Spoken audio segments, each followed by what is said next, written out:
and welcome to the 10-minute news hour brought to you on the very last lecture of the term. I am your host for the evening, and that is also my name. As you may notice, we have spent a majority of our budget to have a mic for the presentation today. In today's breaking news, we have something which will shock you to your core. What's the one thing you have in common with your parents, your grandparents, and possibly even your great-grandparents? You guessed it right, it's the genes. And high chances are some of those jeans may have been purchased at a JC Penney's. The century-old departmental store has had a fairly successful life this far, but as of 2011, JC Penney has had terrible returns, with shares falling lower than my motivation to work at the end of a week. The company decided to offer special discounts and then stopped providing those discounts and started it again this year. They almost went from JC Penney to being JC Penniless. Okay, we have an interesting lineup for our viewers today as we look deeper into the departmental store industry and how pricing strategies differ. We also have a very invigorating departmental debate between the CEO of JC Penney's and the CEO of Macy's, followed by a rather unique interview with the disgruntled mom of three, Karen. But first, we are off to our market researcher Rahul to listen to what his market analysis says. Over to you, Rahul. Hello everybody, my name is Rahul Shom and I'm a market researcher for today. Today I'm going to demonstrate to you why JCPenney did not make it big as a department stores and why the new pricing strategy was a disaster for the entire company. In order to show this to you, I'm going to take you to a potential competitor of JCPenney in the city of Mumbai, India, Shoppers Stop, and ask few customers and sales representative as to how they price their model, how they climb the ladders of success. So yeah, let's go.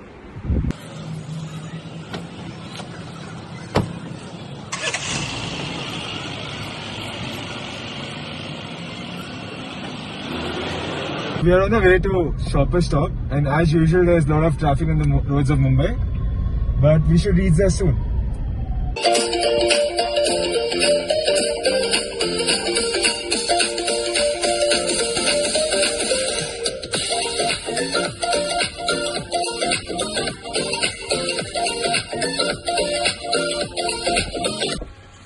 Hey guys, so I finally reached Shoppers Stop and I'm in the clothing department of Shoppers Stop. So I'm going to meet a sales representative here and I'm going to ask him how the discounts really matter to customers, and just for better communication purpose I'm going to communicate in Hindi, so please refer to the captions below. Hi.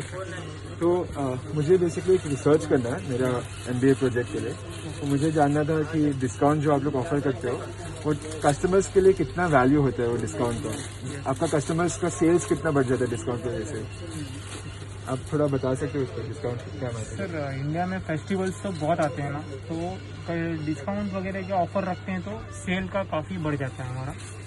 यहाँ पे sales आप almost double हो जाता है। Double हो जाता है या और वैसे कौन सा मंथ्स में डिस्काउंट ज़्यादा रहता है? जून जुलाई में रहते हैं, फिर सितंबर से हमारे यहाँ से सीजन चालू हो जाता है फेस्टिवल्स का इंडिया में, तो उसके बाद कंटिन्यूस चालू ही रहता है, कुछ ना कुछ Diwali, Dussehra, everything. So because of discounts, their sales is going to be double and they keep discounts in all those festival seasons. And I'm going to ask a counter question just to know what they think the future of the industry will be of department stores in the next 2 to 3 years. So आपने बोला कि आपका sales double triple हो जाता है discount की वजह से, तो आपको क्या लगता है कि आपका अभी बिजनेस कैसा चल रहा है और 2-3 साल बाद ये बिजनेस अच्छा चलेगा कि अच्छा रहेगा कि नहीं? अभी भी अच्छा ही चल रहा है और आगे भी अच्छा ही चलेगा। सेल्स तो अच्छी है, अभी पब्लिक भी निकल रही है बात, और अच्छा है, सेल्स भी अच्छा है और आगे भी अच्छा ही रहेगा। सही है। Thank you so much. Okay. Hey guys, so I'm finally back home. I got an opportunity to speak to 2 to 3 customers from Shoppers Stop today. Everyone had a similar opinion. They would shop at stores, giving them discounts rather than cracking their head over the pricing strategy. So, in a sense, JCPenney's marketing team did not do a great job in researching the consumer behavior, rotating around the discounts, and this led to their downfall. Thank you so much, Rahul, for the analysis. It was detailed as always. Now moving on to Dvitya, our field reporter, who is standing by with a very special guest. And the guest, a man who has revolutionized the tech industry with his work at Apple and is now facing quite the uphill battle. Mr. Ron Johnson has been the CEO of JCPenney since 2011, and under him, the stores have seen a major overhaul in the business models as well. Forbes magazine had called the store the most interesting retail story of the year. But over time, Penney lost out on some loyal customers. Let's hear more from Mr. Ron Johnson himself. Over to you, Dwitiya.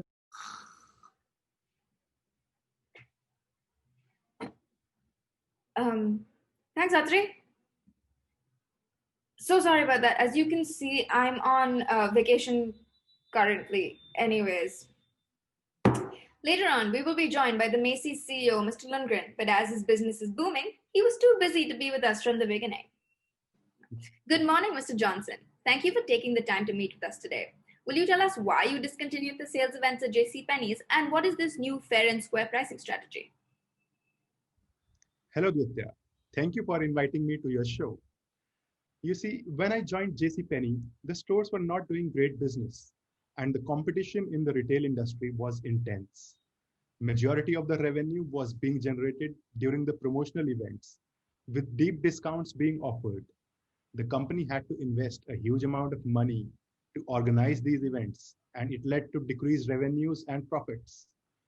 As soon as I joined the company, I analyzed this entire situation and I realized that in order to turn the image of the company, I had to make some radical decisions. Like they say, desperate situations need desperate measures. I developed a new fair and square price strategy. It is nothing new. If you look at its essence, it was based on the very core of JCPenney's beliefs to offer everyday fair prices. Earlier, we were following a high-low pricing strategy, but that was not working well for the company. Under the new strategy, we introduced everyday low prices.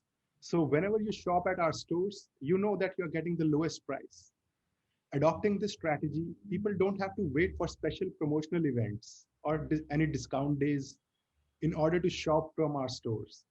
We have just made their shopping experience a lot simpler, and I'm confident that although it might take some time, as all the great changes do, but finally we will achieve our goal. Thank you for that insight. It seems that Mr. Lundgren is now with us. Let's welcome him to the show. Good morning, good evening, and good afternoon. Depends on where you are. How's everyone online MBA going? By the way, we provide huge discounts for sales of online. Did you get discount for your MBA? Mr. Lundgren, hello. We still have Mr. Johnson here. Oh, my bad. What's up, man? I'm good. How are you? Good. Actually, pretty good because of you. Gentlemen, I will now ask both of you a series of questions. Think presidential debate style. Are you ready? Yes, sure. Here we go. Question 1. How do you think JCPenney and Macy's pricing strategies currently differ, and what are some of the effects you have seen as a result of strategies within your own companies and for your competitors? Mr. Lundgren, why don't we start with you? Yeah, in Macy's, we are using high-low pricing strategy, which is very different from JCPenney's. We provide a sale every weekend, and we also send coupons to our customers. We create a special events such as Thanksgiving Day with a huge discount. Customers love this shopping experience. Won't like this experience. You are a liar. You increase the price first and then you give them a discount. Oh, Jesus. Everyone loves the discount. Isn't that right, Dude? Yeah, sure. I mean, I do, but we're getting off topic. Mr. Johnson, what is your response? As I've already mentioned, we have discontinued all the sales and promotional events, and we follow everyday low price model. While most of our competitors are still following the discounting model with a high-low pricing strategy, we have just implemented this strategy, and I hope that positive results can be expected within a year or so. You see, it takes time for people to adapt to such changes, as they are used to sales and discounts model since a very long time. Who knows? For this next question, could we please try and maintain some decorum? What is your opinion on e-commerce? Oh, from my perspectives, e-commerce is the future of department stores retailer. As you can see, we put a huge investment in e-commerce to give our customers seamless experience, both online and offline. We also provide a lot of discounts for online shopping. And most importantly, No, you're wrong. People enjoy shopping in the stores. I believe and that most e-commerce is importantly, important, but the departmental stores will stay in business now and even after the next 50 years. Mr. Johnson, would you please let Mr. Lundgren finish his speech? he doesn't know how to do that. Okay, go ahead. As I was saying before, I was so rudely interrupted. The most importantly, young people enjoying shopping online. It's a new way forward, right? I disagree. It is about the shopping experience which the stores provide. People come to the stores not only to buy products, but also to have a fun time and enjoy time with their family.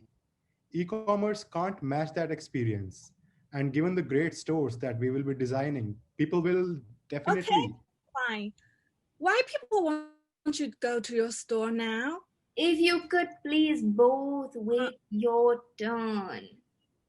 For this next question, if you had the opportunity to do something, Looks like we have lost them. But I think Macy's won fair and square, didn't they? Hypothetically, I would only imagine what it would be like to have a whole MBA course online. Anyway, we are back live with our reporter as she is joined by every manager's worst nightmare, Karen. hi Karen, thanks for taking the time to talk to me. What were you doing at JCPenney today? Is this thing on? Oh, okay. Well, I was doing what I do every week. I go to JCPenney once I drop the kids off at school, and I go shopping. Only this time, things were different. I came into the store, excited to see what was on sale, but there weren't any sales. No red takes at all. So of course, I called the manager, freaking out. Apparently they have this new fair and square pricing strategy, and all their prices are always competitive. They aren't even allowed to say the S word, as if sales are a bad thing. So, what do you think of this fair and square pricing strategy? Honestly, I think they're just fake news. I mean, what are they thinking getting rid of their sales? Did they do any market research at all? Moms like me are their most important target market. We come here specifically for the experience of a one-stop shop, and we're drawn in by the pricing and sales. We have bills to pay. We've got mouths to feed. The sales and the coupon are what we value from JCPenney. Whoa, calm down, Karen. You're on live TV. Your kids will see this. To start shopping on the Amazon. I don't even know where that is. But as long as JCPenney's lost its sales, it's lost this devoted mother. Thank you, Dvitya. A word of advice for anybody wanting to start a departmental store. If you plan to change your strategy more often than you change the theme in your store, chances are you're in the long line of work, my friend. And on that note, the 10-minute news hour comes to an end, just as JCPenney's. So thank you for joining us, and I hope you are ready for the quiz, which immediately follows. I am your host, signing out. Thank you. Why are there so many U's? Did the intern fall asleep at the teleprompter again? Damn it, Randy. Oh, shit, I forgot to turn off my camera.